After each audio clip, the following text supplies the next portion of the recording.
Balitang NBA lang mga idol, kaunting update lang po habang papalapit na ang season no. Pinabulaanan po ni Ben Simmons ang umiikot na balitang pinag-iisipan daw niyang mag-retire. Sinabi niya mismo na hindi pa siya magre-retiro pero hanggang ngayon nga po ay wala pang teams na kumukuha sa kanya. Napabalita rin na inoferan daw to ng New York Knicks pero mismong si Simmons po ang nag-turn down ng offer na iyon. Siguro dahil minimum lang ang offer sa kanya.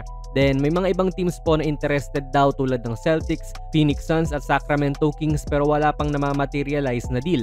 Sobrang hindi ko rin po nagigets itong si Simmons mga idol kasi parang sa kanya mo lang din malalaman na yung mismong agent niya yung inalisan siya. Madalas kasi yung player yung umaalis at lumilipat ng ibang agent pero dito sa kanya, inayawan na siya ng agent niya dahil nga rin daw sa pagtanggi niya sa offer ng New York. Si Bernie Lee pala yung agent niya mga idol sa mga hindi po nakakaalam. Matagal na siyang umalis sa Clutch Sports noong 2023 pa.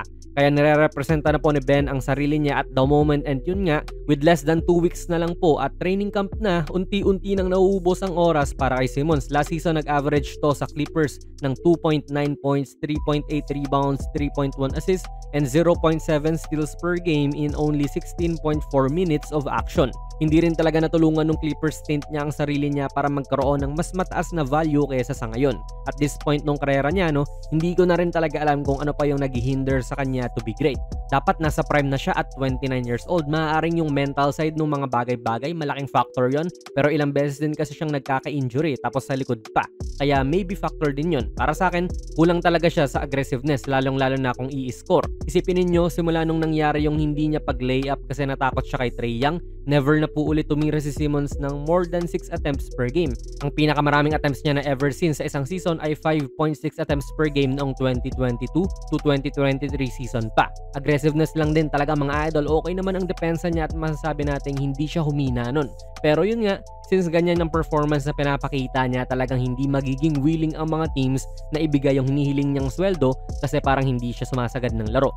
And hindi talaga worth it na bigyan pa siya ng mas mataas sa veterans minimum. Kaya okay din mga idol na abangan kung ano ang mangyayari dito kay Simmons. Sa tingin nyo, saang team kaya to lalapag?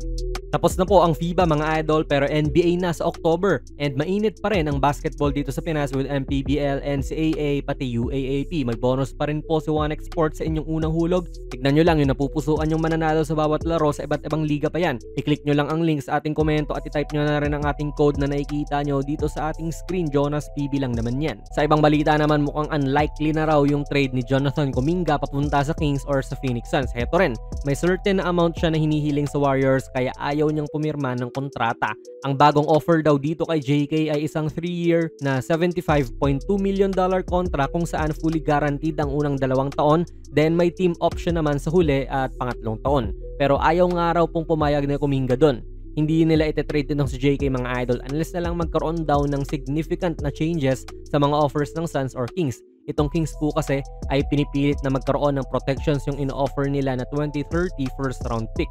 Pero ang gusto naman ng Warriors ay walang protection para kahit anong mangyari yung draft pick na iyon sa 2030 ay kanilang-kanila na. Syempre hindi naman din sila magpapalugi dahil talented na Jonathan Kuminga naman ang papakawalan nila no, na nag-average naman ng 15.3 points, 4.6 rebounds and 2.2 assists per game last season, playing only 24.3 minutes per game. Kung nababad to ng mas matagal, malamang lobo rin po yung stats nito ni Kuminga eh. Nagmamatigas pa ang Warriors din kasi gusto nila na mas maganda pa ang makukuha nila kapalit dito kay Kuminga. Pero syempre, itong Suns at Kings naman ay ayaw din magbigay ng malaking malaki kasi alam naman nilang ayaw na ni Kuminga sa Warriors. Sadyang nakatali lang ang status niya ngayon kaya hindi siya makaalis. Malapit na ang training camp mga idol. September 29 ay first day na ng training camp. Yung iba mas maaga pa nga at September 24 magsisimula na. Next week na yun. Kaya hopefully magkaroon po ng resolusyon tong sitwasyon ni Kuminga. May option pa rin na bumalik siya sa Warriors on a $10 million qualifying offer. Pag kinuha niya yon, next season ay free agent na siya na unrestricted. Pero medyo risky nga lang yan para sa kanya kasi baka bangkuin siya ng coach or magka-injury siya. Kaya tricky rin talaga yung sitwasyon na ito and hindi rin po makapagpapirma ang Warriors ng mga free agents dahil si Kuminga ang unang piece ng domino. Wala pang usad yung kanya, hindi pa siya either umaalis or bumabalik sa team kaya wala silang masign na iba officially. Sa tingin nyo mga idol, saan kaya lalapag itong si JK sa mga Dubs fans dyan? Gusto nyo pa ba to sa team nyo? Ilagay nyo lang po ang inyong mga komento sa ating comment section. Kung nagustuhan nyo po ang ating video ay pakipindot na lang idol ng like button, mag-subscribe ka na rin sa ating channel. And ako nga pala si Jonas PB and as always, hanggang sa muli.